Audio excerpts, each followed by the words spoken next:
WhatsApp ఏం జరిగింది అసలు? సీజన్ 7 లో ఉండాలి మీరు.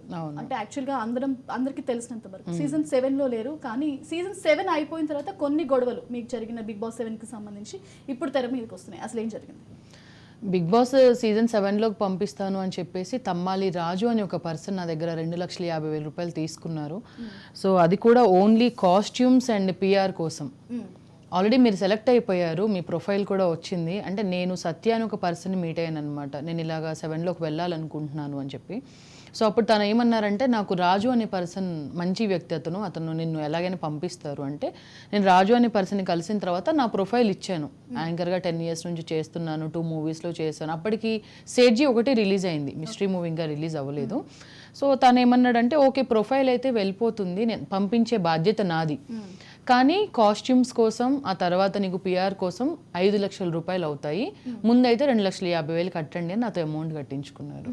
అసలు ఎవరి రాజు అనే పర్సన్ ఎవరు? తనకి బిగ్ బాస్కి సంబంధం ఏంటి? అంటే తను బిగ్ బాస్లో చేస్తున్నాను అని చెప్పాడు. స్వప్న, మీరు అన్నట్లు మీరు ఆల్రెడీ 10 years నుంచి యాంకరింగ్ ఫీల్డ్లో ఉన్నారు, యాక్టింగ్ ఫీల్డ్లో ఉన్నారు.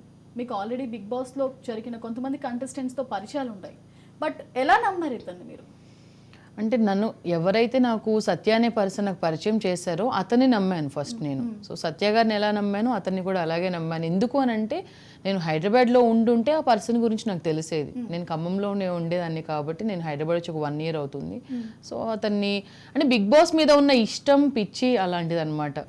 సో నమ్మాను. అందరిలాగే ఓవర్ నైట్ స్టార్ అవ్వాలన్నా? ఓవర్ నైట్ స్టార్ అవ్వాలి అనుకుంటే 10 years ఇంత హార్డ్ వర్క్ చేయను కదా. సో 10 years నుంచి ఆ హార్డ్ వర్క్ చేసుకుంటూ ఒక మంచి వేలోనే వెళ్ళాలి అని చెప్పేసి నేను ఇలా రావడం జరిగింది. ఓవర్ నైట్ స్టార్ అవ్వాలి అనుకుంటే ఎప్పుడో 10 years బ్యాకే వచ్చేసేదాన్ని ఇక్కడికి.